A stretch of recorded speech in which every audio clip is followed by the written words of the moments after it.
Bonjour à tous, c'est Jean-Luc Roux sur sa chaîne YouTube. Aujourd'hui, nous allons parler d'un principe très important que notre démocratie a souvent oublié, la subsidiarité. Le principe de subsidiarité est une maxime politique et sociale selon laquelle la responsabilité d'une action publique, lorsqu'elle est nécessaire, doit être allouée à la plus petite entité capable de résoudre le problème d'elle-même. Il va de pair avec le principe de suppléance qui veut que quand les problèmes excèdent les capacités d'une petite entité, l'échelon supérieur a alors le devoir de la soutenir dans les limites du principe de subsidiarité. C'est donc le souci de veiller à ne pas faire à un niveau plus élevé ce qui peut l'être avec plus d'efficacité à une échelle plus petite, plus faible, c'est-à-dire la recherche du niveau pertinent d'action publique. La signification du mot en latin, d'origine subsidiarii, troupe de réserve, subsidium, réserve, recours, appui, reflète bien ce double mouvement, à la fois de non-intervention, subsidiarité, et de capacité d'intervention, suppléance. Alors, quelles sont les formes et les domaines de cette subsidiarité ? La subsidiarité peut être descendante, délégation ou attribution de pouvoir vers un échelon plus petit. On parle alors de d'évolution, de décentralisation. Concrètement, lors d'une subsidiarité descendante, c'est l'échelon supérieur qui décide qui doit connaître quelle question. Et puis, vous avez la subsidiarité ascendante, attribution de pouvoir vers une entité plus vaste. On parle alors de fédération ou encore de pays ou de supranationalité, comme par exemple pour l'Union européenne. Concrètement, lors d'une subsidiarité ascendante, c'est l'échelon inférieur qui décide qui doit connaître quelle question. Trouvant son origine dans la doctrine sociale de l'Église catholique, la notion de subsidiarité est devenue l'une des mots d'ordre de l'Union européenne, mais qui malheureusement euh, a perturbé cette fonction et ne l'applique pas vraiment.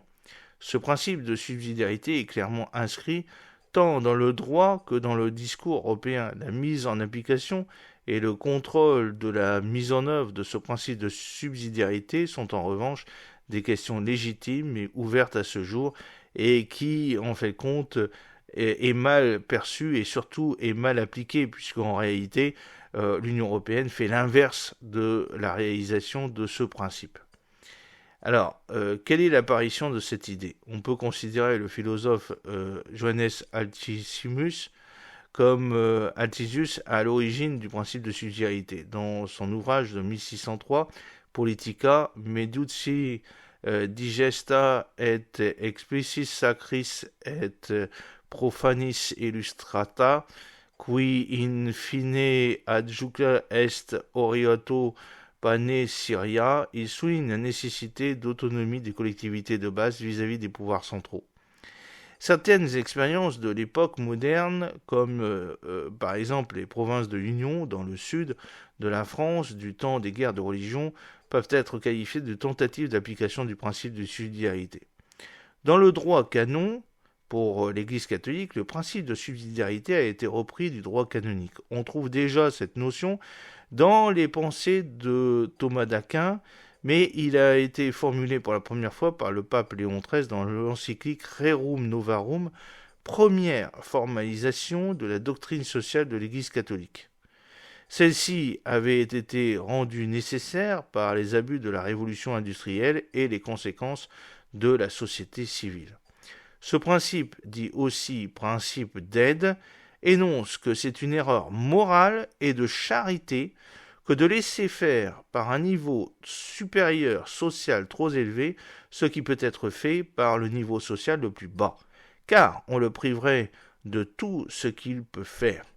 À ce titre et en conséquence de cela, le travail de chacun a le droit au même respect, quel que soit son niveau social, car il est le seul à pouvoir le faire. Pour prendre un exemple vécu par quelqu'un, un ancien ouvrier de la régie Renault a un jour expliqué que c'était grâce à lui que toutes les 4 chevaux roulaient, car toute sa vie, il avait sur sa chaîne de montage vissé le même écrou qui tenait tous les pots d'échappement. Fierté de l'ouvrier, respect de l'ingénieur ou du chef qui jamais ne s'est dit il fait un travail idiot, je vais le faire à sa place. Voilà, j'espère que cette petite vidéo vous a plu. N'oubliez pas de cliquer sur le pouce pour la promouvoir, de vous abonner si ce n'est pas encore fait, et de partager cette vidéo sur vos réseaux sociaux. Bien entendu, j'en ferai d'autres, des vidéos sur ce principe de subsidiarité, et notamment sur l'analyse de l'Union européenne actuellement, et comment en fait la modifier en profondeur en proposant par exemple une nouvelle constitution pour l'Europe, non pas une Europe, Union européenne, mais une Europe de la coopération. Et vous verrez, et donc j'analyse en réalité tous les biais de cette Europe qui nous commande actuellement et qui fait la base, qui est fait normalement à partir du principe de subsidiarité, mais qu'en réalité s'assied sur ce principe et qui fait que cette Union européenne ne fonctionne pas du tout, du tout, du tout. À bientôt, fidèlement, Jean-Luc Haut.